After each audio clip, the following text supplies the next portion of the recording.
अस्सलामुअलैकुम my dear students. Next हमारा जो लेक्चर है वो डायमेंशन एनालिसिस के ऊपर बेस्ड है। और ये डायमेंशंस का बहुत बड़ा फ़ायदा है कि इससे हम दो तरह के काम जो है वो बड़े अच्छे तरीके से ले सकते हैं। एक सबसे पहला काम जिसे हम प्रिंसिपल ऑफ होमोजेनिटी के नाम से जानते हैं, उसके अंदर आप ऐसा कर सकते हैं, आप एक इक्वेशन को चेक कर सकते हैं कि आया वो इक्वेशन डायमेंशनली कंसिस्टेंट है या नहीं।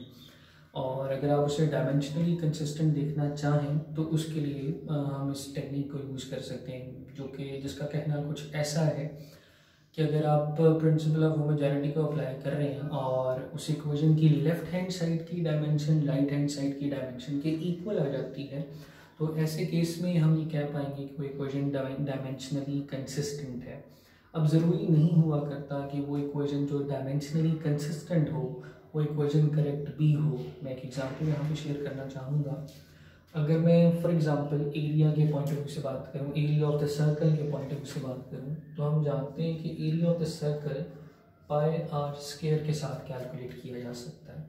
और अगर मैं इस रिलेशन से एरिया की डायमेंशन को कैलकुलेट करूँ तो एरिया की जो डायमेंशन है, पाई को हमने डिस्कस किया था लास्ट लेक्चर के अंदर कि पाई जो है वो हमारे पास डायमेंशनलेस कांस्टेंट हुआ करता है।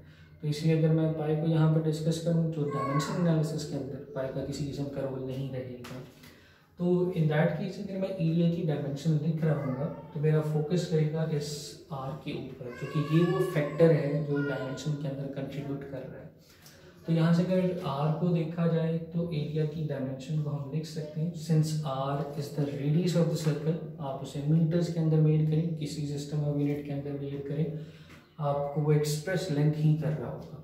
इन अदर वर्ड्स मैं ए को एक्सप्रेस कर सकूंगा कि एरिया की जो डायमेंशन है वो इस एक्सप्रेशन के मुताबिक एल स्क्वायर के इक्वल आ जाती है।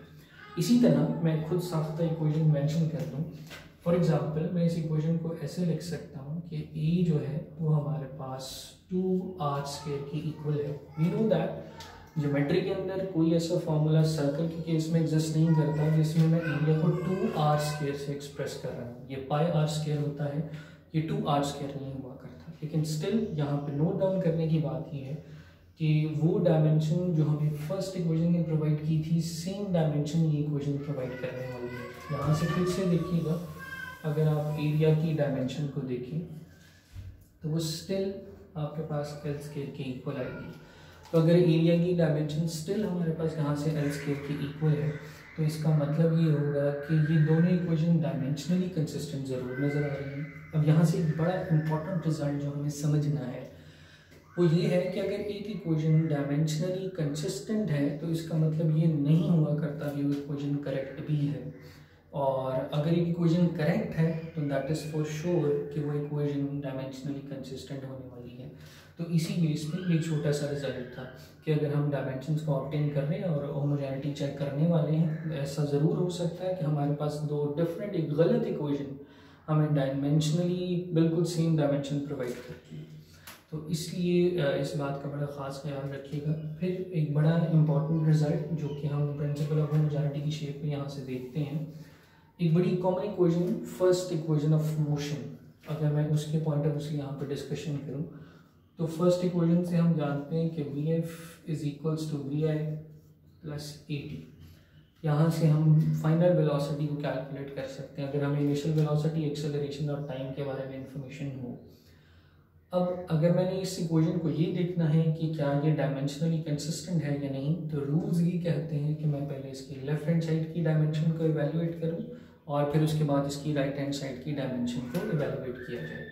तो अगर लेफ्ट हैंड साइड से बात स्टार्ट की जाए तो लेफ्ट हैंड साइड के ऊपर फाइनल वेलोसिटी है। मैं फाइनल वेलोसिटी कहूँ, इनिशियल वेलोसिटी कहूँ, किसी भी तरह की वेलोसिटी कहूँ, by nature it is velocity. तो मैं लिख सकता हूँ कि फाइनल वेलोसिटी या लेफ्ट हैंड साइड की जो डायमेंशन है वो लास्ट में हमने कैलकुलेट किया था, हम जानते हैं कि वो एल टी माइनस 1 के इक्वल है। और इसी तरह अगर मैं राइट हैंड साइड की डायमेंशन को एवेलुएट करूँ तो राइट हैंड साइड पे जो चीज़ हमारे पास एग्जिस्ट करती है वो initial velocity plus acceleration into time. अब अगर आप इनिशियल वेलोसिटी की एक्सेलरेशन को पुट करें, डायमेंशन को पुट करेंगे तो वो एल टी माइनस 1, एक्सेलरेशन की डायमेंशन एल टी माइनस 2 और साथ में टाइम की डायमेंशन आ जाएगी। अगर आप इसे सिंप्लीफाई कर लें तो रिजल्ट कुछ ऐसा होगा कि ये एल टी माइनस वन और नेक्स्ट ब्रैकेट से भी ये एल टी माइनस वन आ जाएगा, since T raise to the power minus two, T raise to the power plus one, bases same, powers add हो जाएंगी। और फाइनली हमारा जो आंसर आ जाएगा, मैं इसे एक्सप्रेस कर सकूंगा कि ये 2 times of L T minus one है।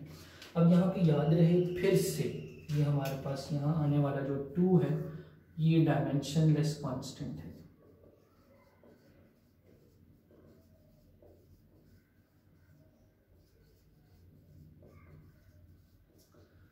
अगर ये डायमेंशनलेस कांस्टेंट है तो इसका मतलब ये होगा कि इसका इस इक्वेशन की कंसिस्टेंसी के अंदर किसी किस्म का भी रोल नहीं है। तो मैं अगर सिंपली लेफ्ट हैंड साइड की डायमेंशन को देखूँ वो भी एल टी माइनस वन के इक्वल है, और राइट हैंड साइड से जो डायमेंशन हमें मिल रही है वो भी हमारे पास एल टी माइनस वन के इक्वल ही हुआ करती है। तो प्रिंसिपल ऑफ होमोजेनिटी के मुताबिक हम ऐसे इक्वेशंस की कंसिस्टेंसी को चेक किया करते हैं। अगर हमें लेफ्ट हैंड साइड की डायमेंशन राइट हैंड साइड की डायमेंशन के बिल्कुल इक्वल मिल जाए तो हम उस इक्वेशन के मुताबिक ये बात कह सकेंगे कि वो इक्वेशन डायमेंशनली कंसिस्टेंट है।